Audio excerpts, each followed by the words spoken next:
Bueno, pues si os parece vamos a dar paso ya a la tercera y última mesa redonda del día. En este caso vamos a hablar sobre oportunidades, retos y tendencias de desarrollos innovadores basados en inteligencia artificial y del procesamiento del lenguaje natural para el sector de la salud. Para ello, bueno, después de haber tenido varias mesas redondas en las que hemos contado con expertos de organismos públicos de salud como hospitales, esta última sesión muy interesante sobre aplicaciones específicas, vamos a dar oportunidad y dar voz a las empresas que se dedican precisamente a implementar estos sistemas dentro de hospitales para ver cómo están utilizando estas nuevas tecnologías en el campo del procesado del lenguaje biomédico. La mesa redonda va a ser similar a lo que hemos hecho anteriormente. Primero voy a presentar a cada uno de nuestros ponentes. Muchas gracias por venir, por cierto. Después les vamos a dar la oportunidad de presentar las actividades que están llevando a cabo sus empresas dentro del campo de actuación del procesado del lenguaje natural.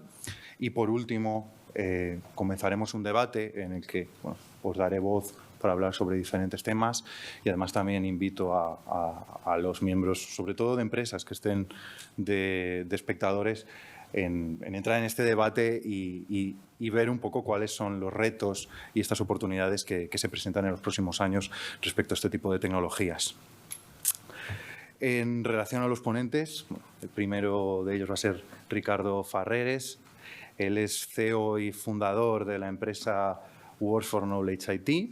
Es ingeniero superior en informática, especialista en inteligencia artificial, dirige varios proyectos de procesado de lenguaje natural dentro de su empresa y además tiene muchos conocimientos de codificación clínica en salud. También vamos a contar con Pilar López Úbeda, es doctora en informática por la Universidad de Jaén.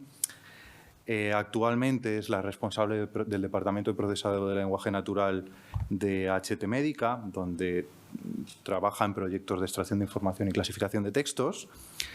Y también tenemos a Juli Climent, que es el director de inteligencia artificial de la empresa Asho.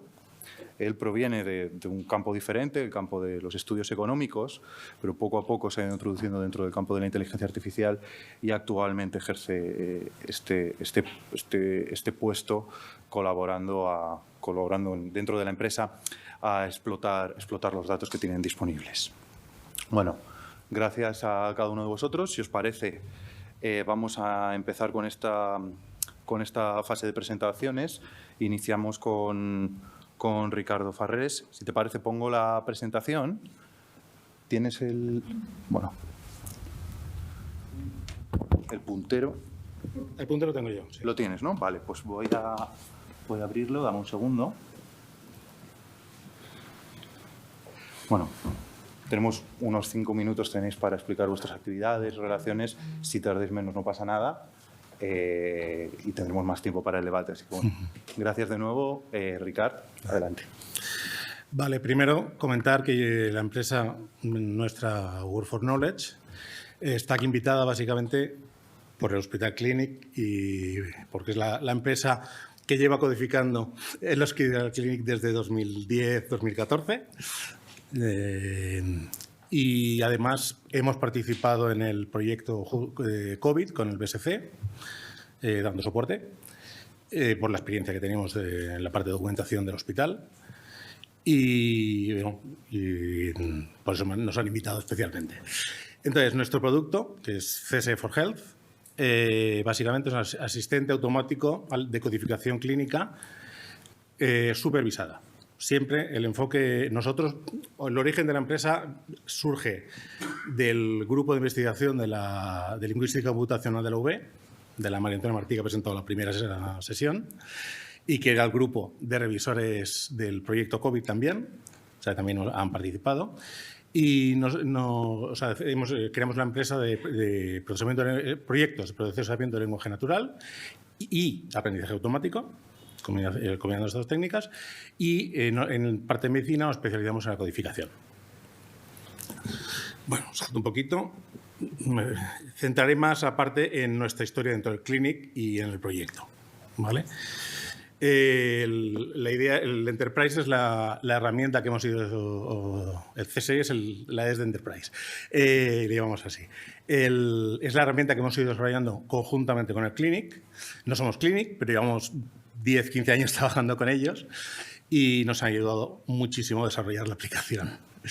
¿Vale? La idea es esa, aplicar las tecnologías de lenguaje natural en el procesamiento de los documentos clínicos diarios del hospital, cubriendo paulatinamente hasta casi el 100% de los documentos CMB, digamos, obligatorios y ya empezar a dar más pasos adelante. Bueno, luego entraré en algunos detalles de estos explicando la historia, que yo creo que es la parte más divertida. Vale, en el año 2010 empezamos a hablar con el Hospital Clinic. Nosotros teníamos un producto que ya habíamos probado en la Fundació Puigverd, pero claro, en Fundació Puigverd especialista en un solo tema. Entonces, extender esto a un hospital que cubre todos los servicios y toda la complejidad que tiene el Clinic, pues era un reto. Entonces, les propusimos empezar a usar el Coding Suite. Tuvimos suerte, justamente llegamos a un momento en el que ellos estaban arrancando la codificación de urgencias, habían empezado a probar algunas, bueno, manualmente, digamos, porque el departamento de documentación del hospital estaba centrado básicamente en cubrir la hospitalización, que es donde está la mayor calidad de información y entonces el 100% estaba dedicado ahí. Y empezaban a entrar en la necesidad de la codificación de urgencias. El problema, las urgencias teóricamente son más fáciles, pero tienen muchísimo más volumen. Ese volumen de trabajo era un problema notable. Entonces, ahí es donde nosotros le propusimos utilizar la codificación automática supervisada enfocada a la codificación de urgencias, en aquel momento en ICD-9. Nosotros les explicamos, o sea, como explicaba antes, veníamos de la UB del Departamento de Lingüística Computacional. Eso nos da un enfoque muy lingüístico y un enfoque de aprendizaje con supervisión continua, que los ciclos de aprendizaje que explicaban antes en el equipo del BSC es nuestra filosofía de trabajo. Y una filosofía de trabajo que además al hospital le gustaba, porque es darle al documentalista el control sobre el aprendizaje. No es una máquina que llega, se instala y funciona o no, sino que ellos van corrigiendo a la máquina y notan que tienen el control. Entonces, este enfoque les gustaba. Entonces, empezamos a trabajar en la codificación de urgencias durante varios años y añado unos cuantos pósters que han ido aprovechando a publicar gracias a nosotros. El primero fue en el año 2014. Terrible, explicando, el título era la importancia de la calidad de los datos de entreno, con todos los errores que había en los datos con los que trabajábamos y la limitación que suponía para el aprendizaje. Por suerte, en el año 2016 fue el caso opuesto, es decir, una vez detectas los errores y corriges el dato de entreno, la calidad a la que puedes llegar. Y ahí explicaban que habíamos llegado hasta un 94%, creo que habíamos, de codificación automática.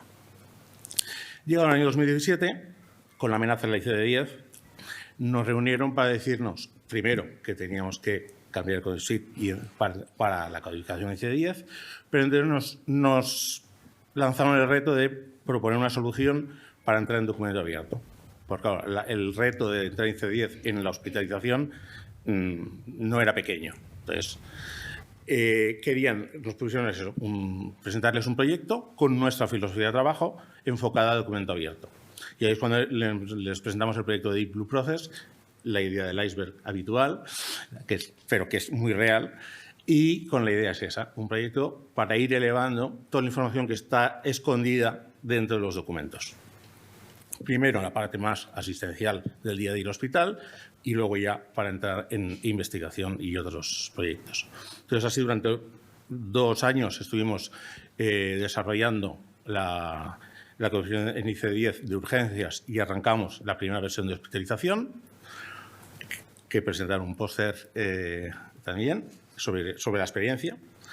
Y luego en 2019 presentamos, o sea, ya implementamos el resto de hospitalización, que eran documentos más pequeños, minoritarios, pero para completar, y arrancamos la codificación del área especializada ambulatorio, que incluye toda la consulta externa, hospital de día y no sé cuántas partes más, para completar así, como dijimos, todo el servicio del hospital. Bueno, esto está en marcha y funciona bastante bien, por suerte. Y entonces, el año 2020 empezaron a enfocar el tema de los otros proyectos. Entonces, diseñamos el hermano del Enterprise, que es el Research, que es una filosofía de si el Enterprise es para el día a día, los documentos se van entrando y se van codificando día a día. En cambio, el Research está pensado para proyectos cerrados, ya sean de investigación propia. Entonces, a estos proyectos lo que se hace es añadir más capas de codificación de lo que interesa al proyecto, signos, síntomas, medicamentos, lo que haga falta, y entonces se entrena el sistema para que lo vaya codificando. O nos sirve también para proyectos experimentales que luego, si demuestran calidad, se pueden trasladar al Enterprise y entrar al día a día. Entonces, justo cuando estamos empezando con todo el diseño del Research y tal, saltó el COVID. Y entonces nos invitaron a el hospital estableció lo que llaman el proyecto EUMET del COVID, que era básicamente etiquetar el típico EUMET EUMET es pegatina, perdón. La pegatina típica de enfermería para etiquetar los casos de contagiosos o todo, una codificación. Esto sería un EUMET electrónico, una marca electrónica que automáticamente marcara los documentos COVID, o sea, los episodios COVID, y a partir de ahí se creará el doble hospital, COVID y no COVID, y luego todo lo derivado. Entonces, el proyecto, la idea era, dentro de esta codificación de urgencias, que es por donde entraban los casos, detección online de cualquier diagnóstico relativo a COVID, con revisión 100% manual, para asegurar el caso, y a partir de ahí ese EUMET se notificaba al GIS y ahí empezaba todo el sistema interno del hospital. Es un proyecto pequeñito, pero que es disparador de algo bastante gordo. Entonces, eso lo implementamos en un par de semanas, que o menos, creo, y lo pusimos ya en marcha en cuanto a esto, o sea, arrancando el COVID. El año 2021, creo que empezó el 2020, el diseño y el proyecto COVID con el BSC. Entonces, ahí digo, la parte de PLN, evidentemente, y de codificación, cedimos al BSC la prioridad. Nosotros participamos en la parte documental. Es decir, nosotros ya teníamos los documentos codificados y almacenados, y algunos, una parte, hay otra, los no asistenciales no estaban, pero digamos, teníamos la experiencia de tratar con los documentos del Clinic con todos los problemas que han explicado. Y entonces nos encargamos del mantenimiento del corpus, que el corpus empezó, al inicio del proyecto se cargaron todos los informes que habían sido marcados por el proyecto EUMET, se creó un primer corpus, pero luego mensualmente se iban añadiendo todos los informes que iban habiendo continuamente. Cuando así se fue creando el corpus, que yo entonces a través del Research luego lo enviaba al BSC ya limpio de todo el ruido que incluye SAP en los documentos, y para que ellos hicieran su trabajo. Por suerte también me invitaron a las reuniones de dirección del proyecto, con lo cual pude aportar incluso alguna cosa y aprender mucho. Bueno, para acabar pronto, digo, si no me enrollo. Entonces, este año 2022, lo que hemos hecho es la integración de SNOMED en el Research para crear un proyecto que esperamos que acabe en el día a día del hospital, en la que intervienen los médicos, intervenirá el departamento de documentación como soporte y como controlador del proyecto, para que la calidad del dato, que siempre es lo importante, sea la máxima posible. Y el CS Health es el conjunto de estos dos proyectos que luego este año empezaremos a vender a otros hospitales. Y creo que ya está. Muy bien, muy bien. Muchas gracias, Ricard. Muy interesante, la verdad, esta bueno, al final esta historia, ¿no? Esta historia de tu empresa, de cómo poco a poco has ido avanzando en el desarrollo de esta suite. Te haré algunas preguntas un poco después en la fase de preguntas sobre cómo has incorporado tecnologías, cómo hacer las pruebas. Pero bueno, vamos a seguir con las presentaciones del resto de ponentes. A continuación, voy a dar paso a Pilar. Pues hola a todos, yo soy Pilar, ¿vale? Y como bien dice mi compañero, vengo de HT Médica, que es una clínica radiológica, ¿vale? Que ofrece diagnóstico por imagen integral y personalizado, gracias a técnicas que son avanzadas en radiología y anatomía patológica digital, junto con un equipo multidisciplinar que es el que tenemos. HT Médica es una clínica expandida a nivel nacional, con la que cuenta con más de 400 personas trabajando en ella, en la cual incluye radiólogos, patólogos, técnicos, enfermeros, etcétera, y hasta ingenieros informáticos, como en mi caso. Contamos con 27 centros en total en toda España, que tenemos 15 centros ambulatorios, 8 servicios de radiología de hospitales privados y 4 servicios de anatomía patológica de hospitales privados. Tenemos actualmente en el área de I+D, contamos con 5 personas, ¿vale? Y llevamos 8 años dedicados a ello. Pero el departamento de PLN solamente lleva 1 año y medio arrancado en esta empresa, por lo cual llevo muy poquito tiempo perteneciendo a ella. Bueno, como todos sabemos, pues el flujo de trabajo en HT Médica es igual que en cualquier otra clínica radiológica, ¿vale? En el cual el paciente solicita una prueba radiológica, ¿vale? Este paciente se le obtiene la cita, se le da y el paciente pues acude a consulta, ¿vale? Y se realiza esta prueba. Esta prueba se almacena en nuestros servidores, ¿vale? Y posteriormente es el radiólogo el que se encarga de analizar estas imágenes y dictar el informe. Este informe también se almacena y posteriormente se le envía tanto al paciente como al médico, en su caso peticionario, las imágenes junto con el informe. Esta diapositiva la he querido mostrar pues, para que veamos los distintos escenarios donde el PLN se puede aplicar en una clínica radiológica. Por ejemplo, cuando el paciente solicita una prueba, cuando quiere realizar la cita, indica el motivo. Ese motivo se le da al personal de cita y este lo recoge y le da pues realmente la cita para que éste acuda a consulta. Ahí podemos aplicar PLN, ya que la cita lleva un motivo de consulta y podríamos jugar un poco con ella. El radiólogo también dicta el informe, en el cual también se puede aplicar técnicas de procesamiento del lenguaje, en este caso, lenguaje natural hablado. Y finalmente también en el informe que éste ha dictado y que posteriormente se ha almacenado. Ahí también se le pueden aplicar las técnicas de procesamiento del lenguaje natural. Bien, nuestra clínica es rica en información y dispone de una gran variedad de datos que pueden analizarse y mejorarse con algoritmos de inteligencia artificial y con procesamiento del lenguaje natural. Por gran variedad de datos podemos entender pues, datos de pacientes, como son datos demográficos, fecha de nacimiento, DNI, etcétera. También contamos con las imágenes radiológicas y los informes asociados a esas imágenes radiológicas. Contamos también con el área de anatomía patológica, por lo tanto también tenemos las imágenes patológicas y con los informes asociados a esas imágenes. Por lo tanto, con más de 40 años de experiencia que tiene la clínica, contamos con más de 14 millones de informes almacenados y que pueden ser explotados. Por lo tanto, en este caso, pues los algoritmos de procesamiento del lenguaje natural tienen una capacidad interesante de extraer información de estos informes que no están estructurados realmente. Por lo tanto, el objetivo, la misión de PLN no es otra que pasar un informe radiológico pues, que no está estructurado a datos estructurados como se muestra en la siguiente imagen, ¿vale? En el cual el paciente pues, ha ido a hacerse un informe de próstata, ¿vale? A hacerse una exploración de próstata y se puede extraer información como el PSA, que es un volumen, ¿vale?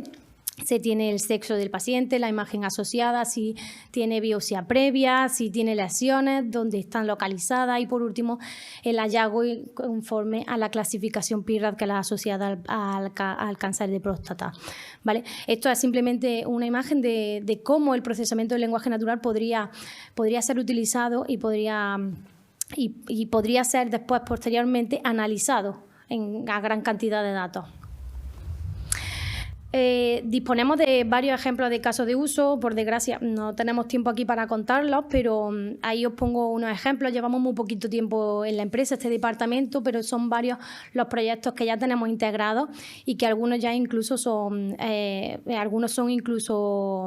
proyectos pilotos, como por ejemplo la estructuración automática de informes, que antes la hemos estado hablando, y nosotros ya hemos hecho una pequeña prueba para estructurar informes de rodilla, que se supone son los más sencillitos, para ver cómo se puede distribuir en secciones este informe.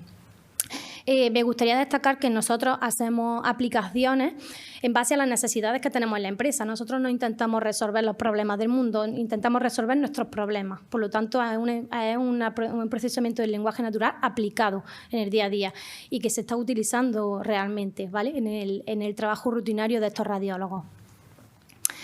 Y por último, pues me gustaría destacar algunos beneficios de aplicar PLN en nuestra empresa, en nuestra empresa y en general en la sanidad, como es, por ejemplo, agilizar los procesos, ahorrar tiempo. Si ahorras tiempo, ahorras costes, minimizas errores, etcétera, ¿vale? Pero es simplemente pues una generalidad de cuáles son los beneficios que podríamos obtener y que estamos obteniendo hoy día, ¿vale? Y con eso yo termino. Perfecto. Muchas gracias. Muy interesante la presentación. Aunque llevéis poco tiempo, es positivo ver al final cómo también incluso grupos de hospitales privados están subiendo al carro de intentar explotar todos los datos de la mejor manera posible, que al final es, como has mostrado, ¿no?, beneficio interno de procesos internos, pero también el beneficio también va a radicar en el paciente final, que es el interés, que es lo más interesante, creo yo, ¿no? Por último, tenemos a Julia, representante de ASHO, como he presentado antes, empresa de codificación médica, líder del mercado, creo yo, que va a presentar sus actividades, y ya después de esto empezaremos con la fase de discusión. Adelante. Genial, pues muchas gracias. ¿Ahora? ¿Sí? Vale, perdón. Pues muchas gracias a todos y todas los asistentes, a los organizadores del acto, al moderador y al resto de ponentes. Y bueno, yo soy Yuri Climent, el director de Inteligencia Artificial en ASHO, y durante la breve presentación que voy a hacer, pues os voy a explicar cómo una empresa que nació de la codificación clínica de un procedimiento, de un proceso más manual, de todo era manual, cómo se ha digitalizado y cómo se ha apoyado en estas nuevas tecnologías para ofrecer un valor en las trincheras, que es donde estamos trabajando nosotros. Entonces, primero contaros que ASHO, que es una empresa que tiene más de 25 años de experiencia, ya vamos por los 28, o sea que ya estamos más cerca de los 30 que de los 25, que nos las hemos visto de todos los colores, porque a pesar de que nosotros hemos empezado con la codificación clínica, que es nuestro core business, que eso hay que decirlo, hemos ofrecido servicios de validación y auditoría, hemos dado formación a codificadores, hemos hecho diferentes tipos de, desde dashboards hasta ahora lo que estamos haciendo de inteligencia artificial, que va con la NLP, no solo en codificación, sino en más cosas.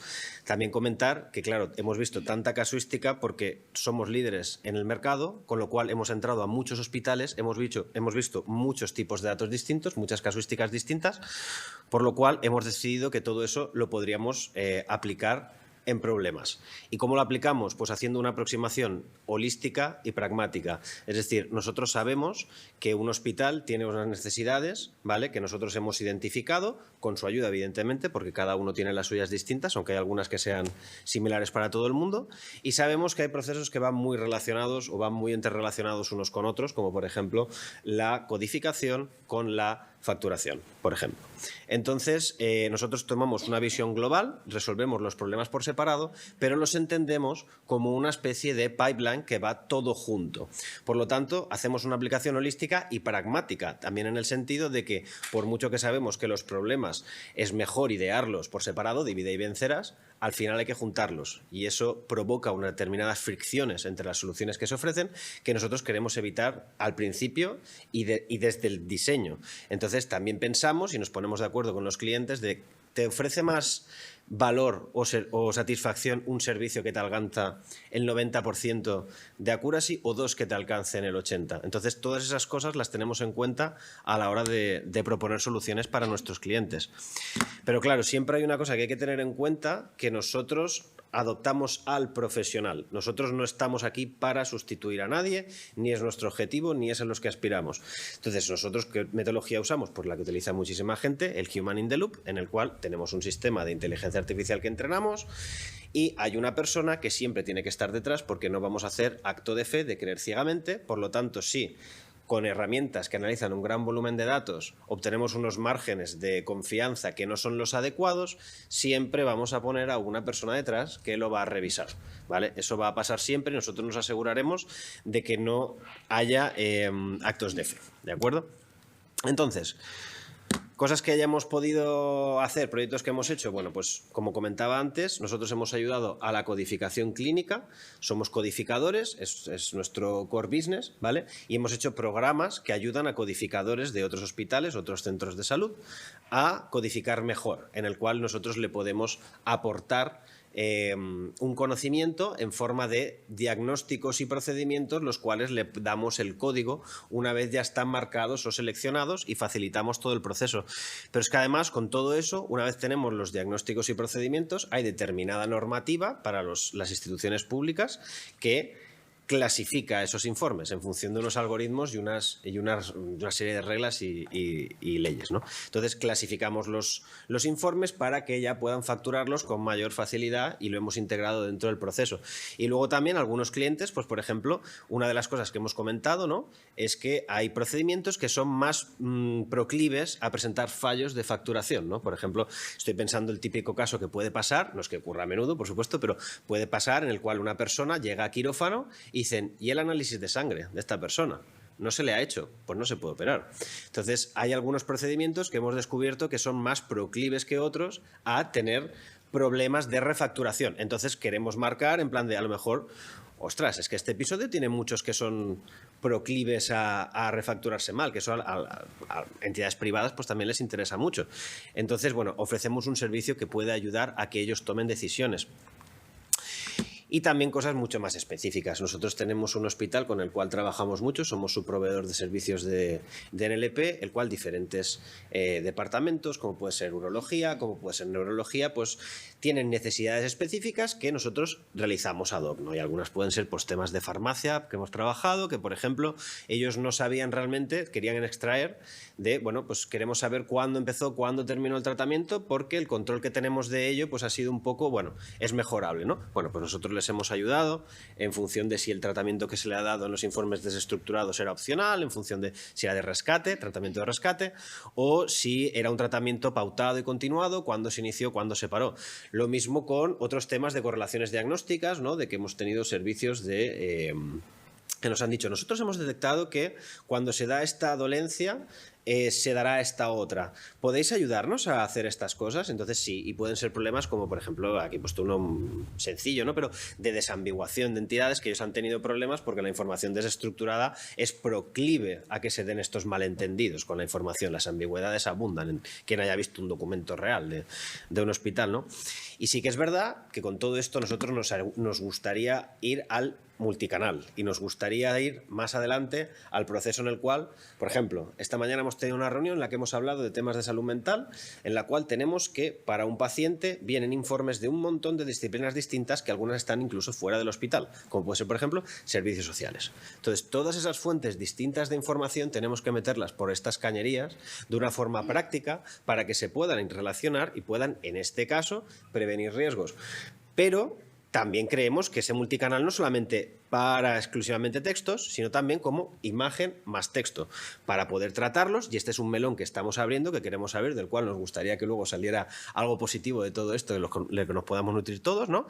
Y asignar pues una ayuda al diagnóstico al médico, que es el que está en la trinchera y que pensamos que valorará también, aparte de la ayuda que estamos dando a la gestión hospitalaria, la ayuda al que está trabajando de verdad, y si le podemos facilitar la vida de alguna manera para que su criterio, él, esté más seguro, lo tenga más consolidado, pues pues poder hacerlo con todo el abanico de pruebas.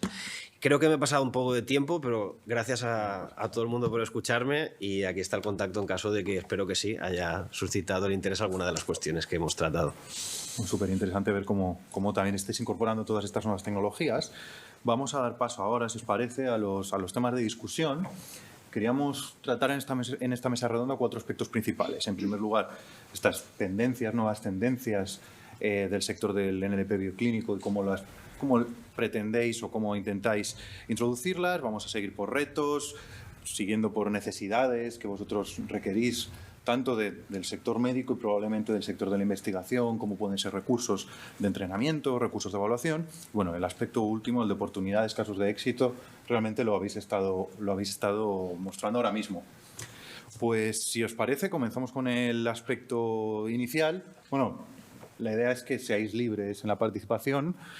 Yo voy a lanzar una pregunta. Si vais participando todos, encantados. La audiencia también puede participar si le interesa, ¿no? Pues vamos a empezar con el aspecto, como decía.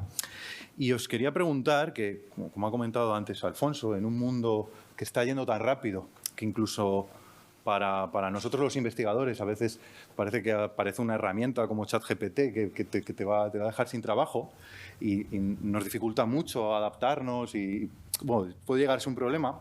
¿Cómo vosotros intentáis adaptar este tipo de nuevas tecnologías o qué estrategias seguís para incorporar las nuevas tecnologías dentro de vuestros procesos dentro de la empresa? Sí. ¿Tenéis alguna estrategia, proyectos, colaboración público-privada, por ejemplo? Si te parece, empiezo por Pilar. Claro. Sí, mira, nosotros solemos integrar las tecnologías del procesamiento del lenguaje natural, primero identificando la necesidad que tenemos, ¿verdad? Vemos dónde está el cuello de botella y vemos el objetivo común, ¿vale? Junto con un equipo multidisciplinar, nosotros intentamos desarrollar el algoritmo, ¿vale? Utilizando las tendencias, las últimas, la del estado del arte, ¿vale? En este caso porque hemos hablado desde el ChatGPT, pero Transformer o cualquier otro modelo de lenguaje es igualmente válido, ¿vale? Una vez integrado, porque nosotros lo solemos integrar en el sistema de radiología que utiliza HT Médica, me gustaría destacar que cuando los radiólogos lo utilizan, en mi caso, nosotros siempre recibimos un feedback. O sea, yo siempre almaceno lo que el radiólogo envía al algoritmo y lo que el algoritmo recibe. Es posible que el algoritmo en este caso se equivoque, ¿no? Pues el radiólogo siempre tiene la oportunidad de decirnos el motivo por el cual cree que se ha equivocado. Por ejemplo, pues tenemos hallazgos inesperados. Un hallazgo inesperado se da cuando un paciente acude a consulta por un motivo, ¿vale? Se le realiza la exploración y nos damos cuenta de que ha ocurrido otro problema que no está relacionado con la consulta con la cual ha ido. Entonces, imaginaos que vamos por una fractura y nos hacemos un TAC de tórax y vemos una manchita en el pulmón. Pues no era una fractura. Ahora nos hemos dado cuenta de que tiene algo más grave. Esto hay que notificarlo en breve periodo de tiempo. Si el sistema se equivoca, le preguntamos al radiólogo directamente, la aplicación le pregunta, ¿por qué cree usted que Pues porque se ha encontrado esto y así nosotros tenemos feedback de los radiólogos directamente. En el futuro, porque no en un futuro muy lejano, porque estamos aquí para eso, necesitamos reentrenar estos sistemas, pero en cuestión de años, porque las tecnologías van innovando y van cambiando cada mes, que si es que cada mes va saliendo una nueva tecnología. ¿A ti te encantaría aplicar esa tecnología en algo que tú hayas implementado hace 3 meses? ¿Vale? O sea, que nosotros estamos intentando reentrenarnos y reinventarnos con el paso de los tiempos. No nos dejamos la integración ahí hecha y ya, y se nos olvida. No, intentamos estar todo el rato pendientes. Muy interesante. Y en vuestras 2 empresas que están más centradas sobre todo tiene un core business que es codificación, en el que ya tenéis unas estrategias que habéis ido desarrollando a lo largo del año y por lo tanto, es decir, no me gusta la palabra inmovilista, ¿no? Pero al final hay unos procesos que ya os funcionan. ¿Cómo planteáis la integración de estas nuevas tecnologías para mejorar sobre todo la eficiencia del proceso? Porque entiendo que la calidad siempre tenéis un mínimo de exigencia muy alto y entonces la calidad siempre tiene que estar ahí. Entonces, ¿cómo planteáis la integración de estas tecnologías? ¿Tú mismo? Bueno, gracias. A ver, estas tecnologías, por lo menos yo he tenido la suerte de que he ido a aterrizar al caldo de cultivo perfecto, el cual quería adoptarlas, ¿no? Y quería adoptarlas por diferentes motivos. Uno de ellos es porque da mucha más seguridad al codificador. Si nosotros tenemos un sistema de ayudas a la codificación clínica, el codificador se siente más seguro y no tiene que hacer esas búsquedas entre diccionarios que son masivas y que de hecho se miden como uno de los KPIs que sirven para ver si realmente esto ayuda o no, ¿no? Hay casos de éxito en los cuales, por ejemplo, anotando determinadas entidades, ¿no? Se ha medido las cantidades de veces que se consulta en un diccionario. Y entonces, cuando la consulta es menor, es porque esto está ayudando y esto funciona. Entonces, la empresa le gusta. Y otro tema también importante a la hora de la integración de estas nuevas tecnologías en la empresa privada, creo yo, es que como estamos cerca del cliente en la toma de requerimientos, siempre tenemos como esa pequeña válvula, esa salida en la cual podemos hacer pruebas de diseño con algunos clientes, con algunos hospitales, desde la base, diciendo, yo he venido aquí a solucionarte esto, pero como me haces para hacerlo, tengo una visión global del problema, esta pata pensamos que con esto se puede, con esta tecnología se puede mejorar. Por lo tanto, llegamos a un acuerdo y normalmente intentamos meter también alguna entidad, colaboración público-privada, ¿no? Por ejemplo, las universidades, que es una cosa que llevamos integrados, ¿no? La gente que entra a trabajar en el Departamento de Inteligencia Artificial, todos los he contratado de prácticas, de sitios, ¿no? Entonces, nos gusta ir a las universidades y a todos estos centros. Planteamos problemas e intentamos conjugar dos cuestiones que a principio parecen un poco separadas, pero que realmente podemos juntarlas, que es el atractivo académico de la resolución de un problema con el valor añadido que esto ofrece la tecnología para un cliente. Y cuando conseguimos montar una colaboración que funciona, la empresa va detrás. Muy interesante. En el caso de W4Kit. Word for Knowledge. Esto, Word for Knowledge. Juego de palabras que no suelen entenderse, palabras, extracción de información para sacar conocimiento, pero bueno. En nuestro caso, lo que hicimos fue implementar el Coding Research para experimentar nuevos módulos, nuevas tecnologías, probarlas con los casos reales y ver si realmente nos da mejor experiencia y entonces poder ir mejorando el enterprise, que es el del día a día. Entonces, eso nos permite, después de haber trabajado con vosotros, pues, por ejemplo, decir, bueno, vamos a probar la SNER. La SNER, nuestro sistema de detección de términos, es bueno, tiene sus errores y intentamos mejorarlos, pues vamos a probar a ver si a través de NER y con nuestros datos que ya tenemos almacenados podemos hacer un módulo mejor. Pues se prueba y se evalúa y entonces se decide si se salta de tecnología o se evoluciona lo actual. Vale, muy interesante. Yo al final, desde mi punto de vista, estas colaboraciones público-privadas me parecen muy interesantes también desde el mundo de la investigación, que a veces estamos en un terreno que intentamos innovar, ¿no? Pero necesitamos, sobre todo en un campo tan multidisciplinar como el NLP biomédico, necesitamos tener conocimiento y saber las experiencias del resto para poder direccionar un poquito mejor nuestras investigaciones y detectar mejor esas necesidades que creemos que hay que resolver, ¿no? Bueno, si os parece, seguimos con el segundo aspecto de red.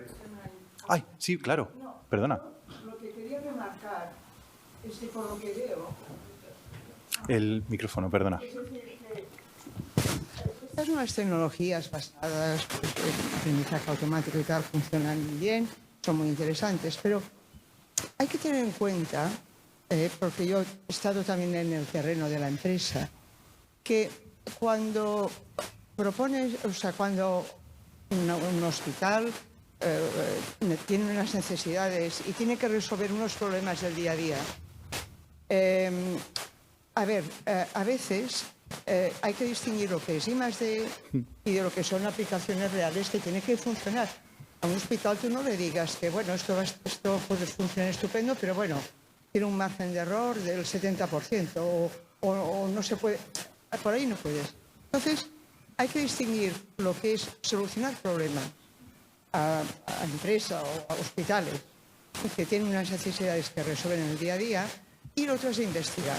Entonces, es evidente que tiene que haber un feedback por ambas partes, pero que hay que tener presente el aspecto real de que tú no puedes decir a un hospital que el resultado es medianamente fiable, porque por ahí, es decir, es la vida de las personas la que está ahí dentro, ¿no?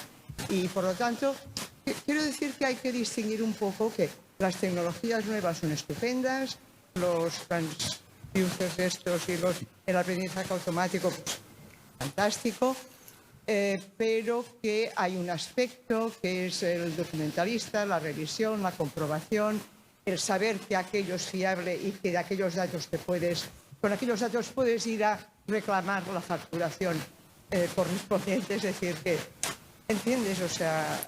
Sí. Yo por eso mismo también digo, es decir, son interesantes, pero precisamente estas colaboraciones yo creo que nos... Yo, por ejemplo, no venía del ámbito biomédico, este tipo de colaboraciones a mí me ayudan también mucho a entender cómo funciona o por qué estoy haciendo esta investigación, que al final es mejorar la vida, ya sea de unos profesionales en la empresa o mejorar las investigaciones que se realizan en biomedicina a través del desarrollo tecnológico, ¿no? Entonces yo creo que estas colaboraciones al final en empresas son muy útiles porque permiten, aunque sea muy poquito a poco, ir transfiriendo esa tecnología, haciendo pruebas poco a poco, bueno, pues como ha hecho Ricard, como están haciendo el resto de los ponentes hoy. Entonces yo creo que son interesantes, desde luego, aunque desde luego no hay que perder ese foco, como bien has comentado, de diferenciar investigación de desarrollo tecnológico y de empresa, que son cosas diferentes, claro. Claro, es que hay que tener en cuenta, porque yo he estado en ambas partes, en la investigación y en la empresa. Y el vestido que te pones no es el mismo. Claro, es decir, en las empresas son más pragmáticas muchas veces. No, más pragmáticas no. Tienen que resolver los problemas. Claro. Tienen que pagarlos. Sí, claro, por favor, encantado. Sí. Como primero Juli, después Pilar. Gracias. Sí, bueno, me gustaría un poco adresarme, ¿no? A la cuestión en concreto. Nosotros, la última experiencia que tuvimos, un poco en el último congreso del SEDOM, en el congreso de documentalistas, recuerdo que hablar de inteligencia artificial era echarle un vaso de agua a un gato. La gente se ponía muy tensa con la inteligencia artificial y por dos motivos. Uno, lo has apuntado súper bien, que es en plan de, vale, ¿y yo cómo me fío? Los actos de fe los dejamos para fuera del horario de trabajo. Y segundo, también había el tema de en plan, va a ser la máquina que va a venir a quitarme el puesto de trabajo, un poco el ludismo, ¿no? que siempre hay cuando hay una buena innovación, ¿no? Entonces, claro, aquí hay que hacer un hincapié, lo hicimos allí, creemos que la gente acabó contenta y me gustaría también remarcarlo, es que, uno, nosotros no vamos a poner un software en el cual te vamos a decir que creas ciegamente, ¿vale? Porque tiene que haber un sistema de, uno, autoaprendizaje, que es el que ya hemos estado hablando, pero dos, nosotros cuando encontramos que no hay un margen de confiabilidad suficiente, usamos la herramienta para lo que es, para dar un primer lavado. Luego tiene que haber una persona que sea la que verifique el código, con lo cual el codificador clínico, por decirlo de alguna manera, está pasando a ser un más tiempo de revisión, por así decirlo, y menos tiempo de extracción y de minado, si es que eso se entiende. Es decir, nosotros le damos una pequeña capa, un canvas, ¿vale?, en el cual le ofrecemos una pequeña ayuda, pero la última palabra evidentemente no es de la inteligencia artificial, sino que es la de la persona. Por eso siempre hablamos de sistemas de ayuda. Sistemas de ayuda al profesional. No son sistemas que están enfocados a sustituir al profesional, porque no lo están. Son sistemas para ayudar al profesional y que a lo mejor el tiempo que tú puedas dedicar a, en caso de la codificación clínica, revisar diccionarios, lo puedas hacer estando más seguro a lo mejor del contexto clínico, de lo que puede ser el paciente. Adelante, Pilar. Sí, mira, también a raíz de lo mismo, me gustaría destacar que, por ejemplo, la tendencia del chat GPT, y leo textualmente, una de las desventajas que tiene es que puede generar información no correcta. Información no correcta en el ámbito de la salud no nos vale. No nos vale. Y luego también nos enfrentamos a las cajas negras. Aquí ya me estoy metiendo en otro campo, pero las cajas negras son que no se pueden describir. Necesitamos modelos interpretables. Y si eso conlleva no hacer tanta investigación con Transformers y irnos un poquito más atrás, sino a los modelos convencionales, a los que no funcionan realmente en algunos casos, pues es lo que tenemos que hacer. Realmente las empresas lo que tenemos que hacer es solucionar los problemas, como bien dice Mariona. No una superinvestigación, que sí, que la superinvestigación cuando estás en la universidad está muy bien, pero una vez estás en la empresa lo que necesitas es ponerte en la piel de esos pacientes y de esos radiólogos, en mi caso, y ayudarles en todo lo posible, la verdad.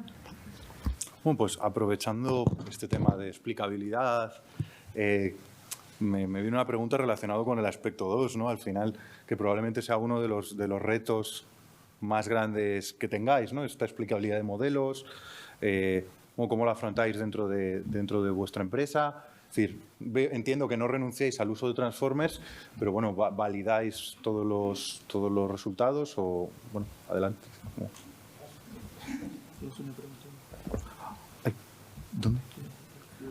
Ah, disculpa. Sí, estaba levantando la mano él, pero no sé si... Es que no me he fijado, perdón. Era una pregunta un poco a colación de lo que está comentándose aquí y por dar una vuelta de tuerca, sobre todo porque está aquí la industria. Está claro que en medicina todo hay que validarlo, los ensayos clínicos tienen varias fases, etcétera, etcétera, pero aquí entramos en una zona de poner un producto en el mercado y entra la parte de la regulatoria. Entonces la pregunta que quería lanzar yo aquí es el tema en qué momento contemplamos esto como productos sanitarios y tenga que acoger a la legislación vigente. Por productos sanitarios se entiende todo aquello que vamos a poner en el mercado y que puede cambiar la decisión de un médico delante de un paciente. Y el sistema de soporte de decisión, aunque firma, al final es el médico, por mucho que diga el sistema puede modificar la decisión del médico. Entonces, y precisamente esto, como sois vosotros que ponéis el producto en el mercado y tenéis que pasar por este tipo de filtros, ¿en qué momento pues, lo que estáis haciendo se interpreta como producto sanitario y tiene que acogerse a la legislación vigente? Bueno, eso desde luego es Claro, es que esta pregunta que estoy haciendo sale típicamente en estos foros. Habitualmente los que estáis ahí sentados pues intentáis salir de puntillas muchas veces y los moderadores tienen que hacer el papel muchas veces de la vuelta de tuerca. Esto a nivel de habitualmente de industria es una cosa que está bastante estandarizada. Es una vuelta de tuerca lo que estás diciendo tú, pero poniendo un poquitín esto, nombre y apellidos, ¿no? Y evidentemente cuando estamos en la fase de investigación no hablamos de esto porque es investigación, pero cuando el sistema de soporte de Clinical Decision Support System sale al mercado, pues tiene que pasar aquí. En un foro como este en el Clinic hace un par de años, pues justo antes de la pandemia, esta misma pregunta se lanzó, bueno, la lancé yo en concreto, ¿no? Y había gente de la Generalitat de la Consellería ahí sentada. Y se salen de puntillas, uno de ellos es un abogado, ¿no? Entonces, por esto, un poquitín que ha pasado un poco más de tiempo y esto va muy rápido, pues quería ver vuestra reflexión un poquitín a nivel de qué opináis, ¿no? interesante. ¿Empiezo yo, Sí. por ejemplo? A ver, en nuestro caso, ahí le cargamos la responsabilidad al documentalista, porque siempre es el que firma la codificación. Pero sí que lo que conectas tú con la parte administrativa, o sea, en nuestros sistemas, y creo que todos, lo que hacen es marcar una confianza en la parte que haces automática y donde no tienes confianza siempre se lo das a revisar al documentalista, que es el que acaba confirmando, ¿vale? Pero sí que la Generalitat, una de las tareas que tendría que tener es evaluar la calidad de los datos que recibe. Ahora, claro, eso tiene un coste y unas implicaciones muy importantes. Pero, claro, si queremos tener datos buenos para procesar después, ya sea informes estadísticos o aprender de ello, necesitamos gran calidad de datos. Entonces, es muy importante. Entonces, no, cada uno, es decir, en nuestro caso, lo que hacemos es todo lo que sea dudoso pasa por documentalista y tal y como pasa por documentalista, se añade el aprendizaje. Y ese ciclo es permanente. Es nuestra filosofía. ¿Sí que explica vuestra filosofía, la de Asia? Pues aquí la filosofía, desde la parte que yo represento, es muy sencilla. Está el tema legal y está el tema técnico. Yo lo que puedo hacer es aportar explicabilidad. Entonces, hay sectores, ¿no? Por ejemplo, lo comentaba, yo me introduje desde la economía, tú no puedes hacer un seguro para darle un crédito a una persona en el cual no se lo puedas explicar. Eso es ilegal y no puedes hacerlo, ¿vale? Entonces, ahí hay un tema de legislación que pasa por la explicabilidad. Entonces, como la parte a nivel técnica, lo que viene desde la investigación a la empresa, sin pasar por el departamento legal, al cual yo no me voy a meter porque es que saldría escaldado, mi función es que el modelo sea explicable y evitar las cajas negras. Entonces, con eso es la parte en la que los técnicos nos podemos sentir confortables. En plan de, yo puedo darte a ti esto, tengo un margen de confiabilidad en mi modelo, que sí que es verdad que a veces para saber qué modelo aplicamos o por dónde vamos podemos usar cajas negras internamente. Pero esas cajas negras internas no van a ser para el producto, sino para nosotros idear mejor el desarrollo del producto. Es decir, si aplico una caja negra por aquí y entonces veo que vaya, es que normalmente el análisis de este documento está mejor. Pues ya me pondré a analizar el documento para preocuparme de que cuando salga mi algoritmo final, la explicabilidad pueda darla, aunque sea algo tan sencillo como una variable demográfica o un árbol de decisión. ¿Vale? Con un árbol de decisión eso ya pasa. Con eso ya la barrera esta ya la hemos pasado, ¿no? Entonces, si somos capaces luego de decirle, no, es que aquí pone tal, aquí pone tal, aquí pone cual, y hay un soporte que es el documento, con eso... Esa parte, en principio, aparte de las historias que puedan hacer los abogados, ¿vale? Si nosotros somos capaces de dar una cierta explicabilidad, un marco explicativo, con eso los médicos pueden estar seguros. Sí, yo estoy totalmente de acuerdo con Juli, que lo que nosotros podemos hacer como técnicos, como ingenieros, en este caso, en mi caso, es eso, aportar la máxima explicación al modelo o a la probabilidad que este sistema le esté ofreciendo. Creo que Alfonso... El problema paralelo a la explicabilidad es la validación de los sistemas. Inicialmente haces un sistema, lo validas con los datos que tienes, pero es muy difícil saber cuando se aplica en realidad qué eficacia está realmente teniendo, qué calidad está realmente teniendo.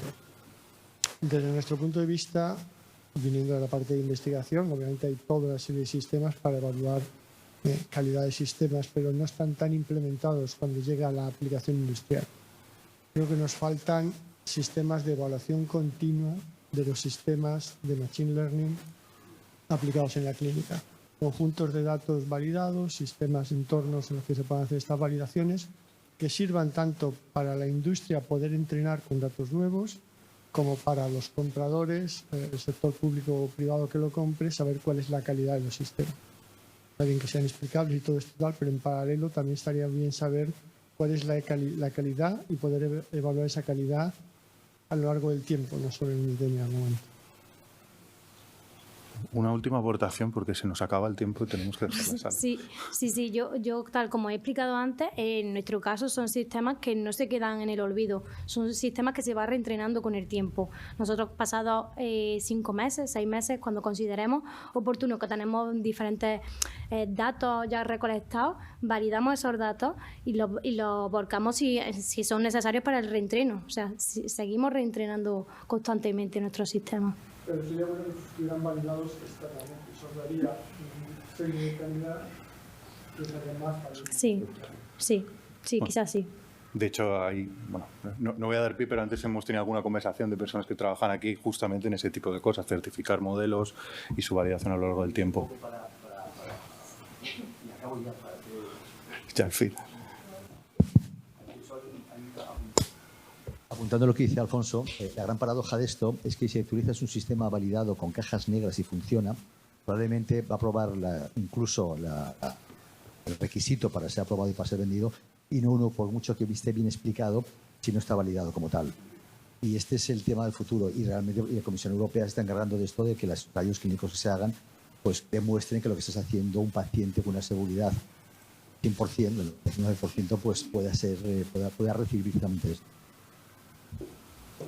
Yo creo que... Sí, pero eso no es todo. Necesitas que se pueda seguir evaluando, no es tan continuo, y necesitas tener esos espacios para que los que no tienen todavía un sistema puedan entrenar. O sea, que son dos aspectos complementarios, poder entrenar y poder evaluar. Bueno, se nos acaba el tiempo. Es decir, tenemos todos nuestros contactos, ha sido muy interesante, hoy justo nos hemos juntado muchos, pero habrá más ocasiones de debatir entre industria y campo de investigación, academia. Así que, bueno, damos por finalizada esta sesión. Muchísimas gracias de nuevo a todos los miembros de empresas por venir. Y, bueno, hacer un comentario que ha habido 2 personas que finalmente no han podido venir por causas personales. Una pena, habrá más oportunidades en el futuro. Muchas gracias.